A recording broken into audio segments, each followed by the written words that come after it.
Não vai ter. Não vai ter. Tu realmente acredita? Assim, a gente sabe que tem... Eu imagino, eu não sei, mas eu imagino que ninguém quer que saia muita coisa dali do Daniel Vorcaro. Acho que os únicos interessados nisso talvez sejam os caras da Polícia Federal. Um salve pros caras da Polícia Federal, entendeu? É em quem eu tô, é onde tá a minha esperança. Porque eu não acho que o Procurador-Geral da República tem tanto interesse assim, nem ninguém do STF, nem nenhum político. Manja? O que me dá também aquele tédio que a gente estava falando mais cedo, né? Por quê? Eu acho que vai precisar de coragem e de saber dançar, porque se fosse para fazer alguma coisa, tinha CPI. Sim, mas a CPI é realmente sim. Eu não contaria muito com uma CPI, porque todos os grandes membros dos partidos políticos estão envolvidos no escândalo do Banco Master. Perfeito. E o problema do modelo político do Brasil é que se você é um político do Centrão, o seu eleitor não te cobra. Vou dar um exemplo. Vamos dar um exemplo. Quem acabou com a CPI do Banco Master? Foi um acordo envolvendo o Flávio, o presidente do Senado, Alcolumbre, e o Xandão. Palavras do Flávio. O Flávio disse que foi feito um acordo com o Xandão, que o projeto que garantia... Um acordo foi feito, ia passar a dosimetria enquanto tiravam a CPI do Master. Aí o Xandão não cumpriu depois, aí o Flávio foi reclamar. E quem no final não botou pra votar a CPI foi o Alcolumbre. Então o Alcolumbre o estado do Alcolumbre, o Amapá, ele comprou títulos podres do Banco Master. O Alcolumbre estava nomeando o Otto Lobo na Comissão de Valores Imobiliários, que era um cara que interessava ao Joesley e ao Vorcaro. O Alcolumbre está no caso do Master. Só que o Alcolumbre ele é eleito pelo Amapá. E qual é a característica do eleitor do Alcolumbre? É que ele não liga, porque o Alcolumbre comprou o voto dele. O Alcolumbre comprou uma pessoa que vai comprar o voto dele. É um voto de máquina feito com pessoas de lugares muito pobres, que não vão estar tipo, Alcolumbre, tô de olho. Não estão de olho. A maior parte dos políticos do Centrão tem como característica não receber cobrança do eleitor, porque o eleitor é um eleitor muito pobre. E como o eleitor é muito pobre, aquela pessoa tá precisando de um emprego e ele depende do político para ter um emprego. Então se ele for reclamar do político, ele vai perder o emprego na prefeitura, ele vai perder um dinheirinho do não sei o quê. Isso eu vi rodando no Nordeste. É muito difícil você imaginar que uma pessoa no Maranhão vai cobrar um político no Maranhão, porque se ela for cobrar um deputado, o deputado é amigo do vereador da cidade, ele vai ter um vereador na cidade que tem essa pessoa. E aí essa pessoa depende do vereador para qualquer coisa. Todo mundo depende assim muito do Estado para sobreviver. Então aquela pessoa é quase um servo, não digo um escravo, mas um servo do político.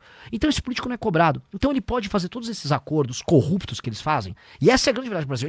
Porque eles não são cobrados, eles não vão perder a eleição. O que eles precisam para manter esse cara? Emenda, que com essas emendas ele manda um dinheiro para a base deles, desvia, esse dinheiro faz um caixa 2, e é por isso que existe o orçamento secreto, que hoje, junto com emendas em geral, tá na casa, sei lá, dos 60 bi nesse orçamento agora. São dezenas de bilhões. Serve pra que isso daí, pra operar essa máquina suja, que é uma máquina suja dos políticos.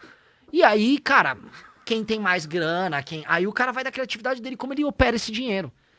Isto é o Brasil. Eu tô falando assim, lembra do... É muito dinheiro mesmo. É muito dinheiro destinado a uma parada que... E assim, isso aqui é independente de partido. Eu tô falando de dinheiro. É muito dinheiro destinado a uma parada que não é claro. E, pô, se a gente tá falando de um troço no Estado brasileiro, a gente tá falando do meu dinheiro e do teu dinheiro aí também, meu irmão.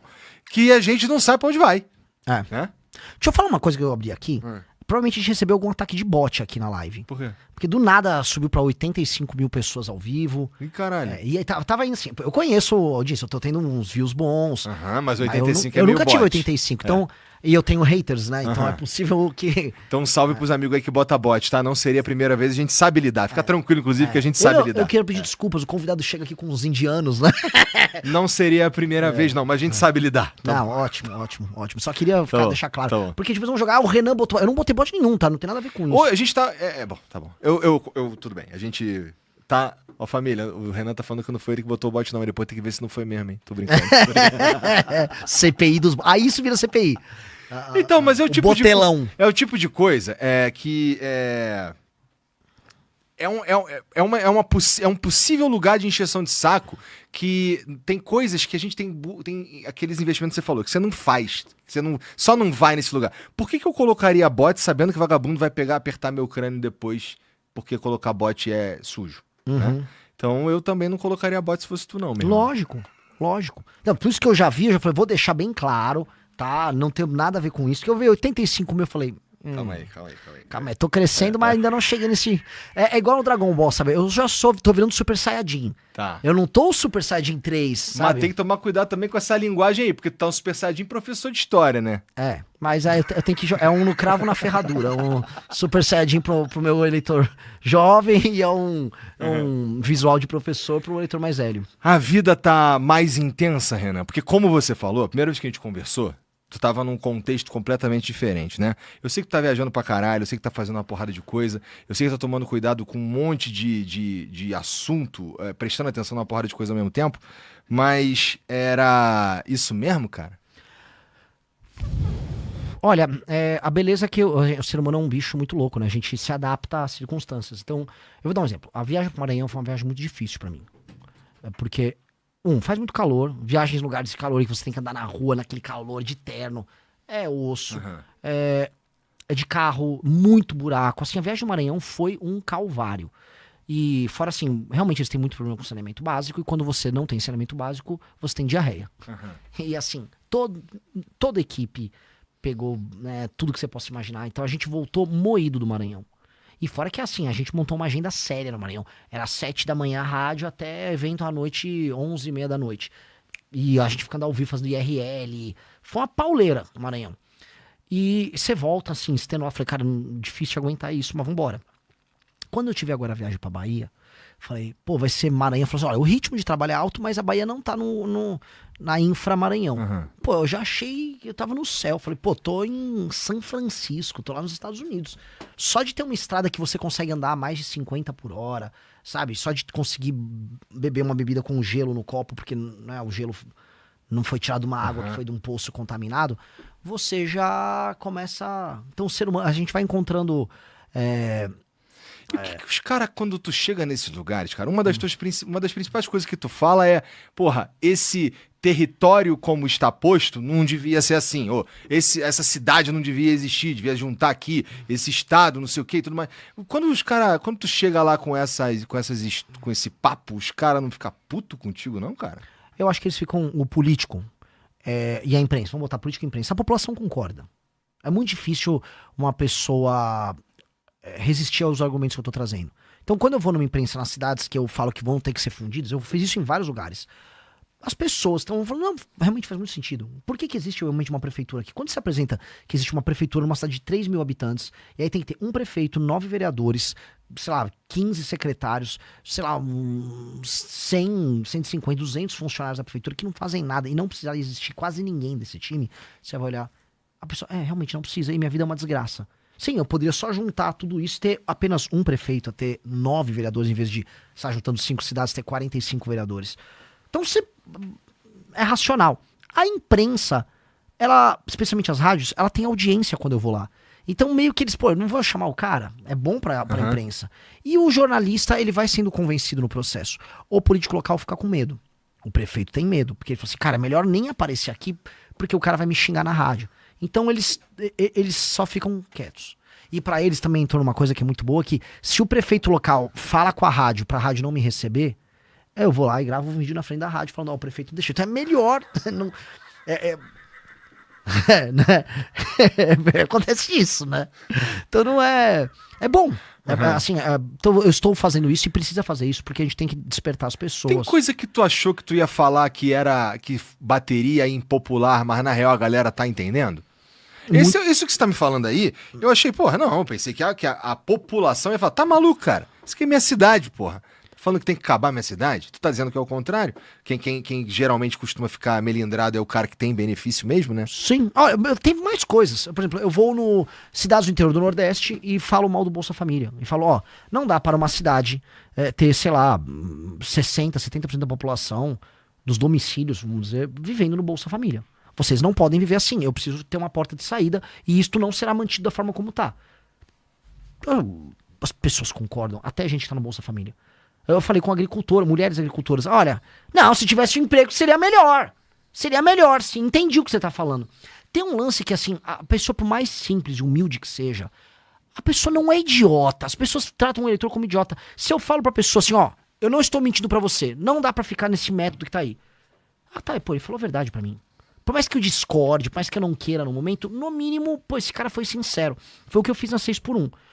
Toda a direita foi a favor, fim desse cara 6x1 junto com o PT. Votaram lá com o PT.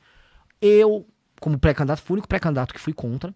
E o Kim, como deputado, fez discurso. Eu vi. O Kim tem um vídeo, é só puxar, acho que tem 12 milhões de visualizações, fazendo discurso contra, um sucesso. Porque tem uma coisa, muita gente foi no Kim, discordo de você, tá, Kim? Você é o melhor deputado e eu discordo de você. Quando você é muito honesto com a pessoa, você pode falar o que a pessoa não quer ouvir, e a pessoa, no mínimo, vai te ouvir depois por outro assunto. O lance de você não enganar o eleitor tem lá suas vantagens. Uhum. Tipo, as pessoas que estão me seguindo, eu comecei a pré-campanha com 100 e poucos mil seguidores. Agora eu tô vou bater 1.600.000, acho que amanhã. Chega um público muito novo. Essas pessoas muito novas, elas concordam comigo sobre segurança, mas não concordam sobre outro assunto. Concordam comigo sobre, sei lá, desfavelização, mas não concordam sobre educação comigo. Mas em todos os casos, elas estão vendo um cara falar uma coisa muito verdadeira na cara delas, não tratar elas como um idiota e topar brigar com ele. Eu vou te dar um exemplo. Você sabe quando você perde seus avós? Eu tava falando isso porque minha avó morreu agora. É quando você para de brigar com eles na mesa de jantar. Quando você tá com o vovô e o vovô, porque olha só, e você... Não, você tá certo, vô. Acabou. O vovô morreu. Porque você parou de levar ele a sério, como alguém que tem uma opinião. A gente não faz isso com os eleitores brasileiros? Faz. A gente não leva eles a sério. Então assim, eu entendi, é Bolsa Família, que você vou te dar um Bolsa Família, aí fica tranquilo. É igual o Lula, pega um Vale Gás aí, ó. Você tem assinação, toma um Vale Gás aí. Não, e se eu tratar o eleitor, assim, eu tô dizendo, você tá errado, eleitor. O fim dessa escala 6x1 é um erro. E não é sobre 6x1, é sobre a gente fazer uma reforma que flexibiliza as relações de trabalho. Estão te enganando. Não, Renan, você tá errado. Eu falo, você tá errado. Mas tudo bem, você não tá comigo nessa. Amanhã o cara tá concordando comigo no outro assunto, e ele fala, o Renan é de verdade. Então eu prefiro tratar aquela pessoa, o eleitor, como um adulto, que é como nós temos que tratar nossos avós. A partir do momento que você começa a tratar seus pais ou seus avós como, não, legal, vovô, legal, isso aí. Seu avô morreu ali, cara. E a pessoa murcha por dentro. A pessoa, o velhinho, ele perde a esperança, ele percebe que as pessoas já não levam ele a sério. Vira café com leite, que ele é tratado igual criança. Isso é uma forma, inclusive, de fazer a pessoa meio que ser ostracizada já como alguém que não tem mais opinião. O Brasil faz isso na escala de milhões com eleitores. A gente trata o eleitor como um completo imbecil nesse país. Então eu tô indo... Por isso que assim, Igor, eu não sei se eu vou me queimar fazendo essas coisas, mas eu tô tentando fazer uma terapia de choque de mostrar para as pessoas como é que é ter um pré-candidato que vai só falar o que acha o tempo todo, não importa as consequências.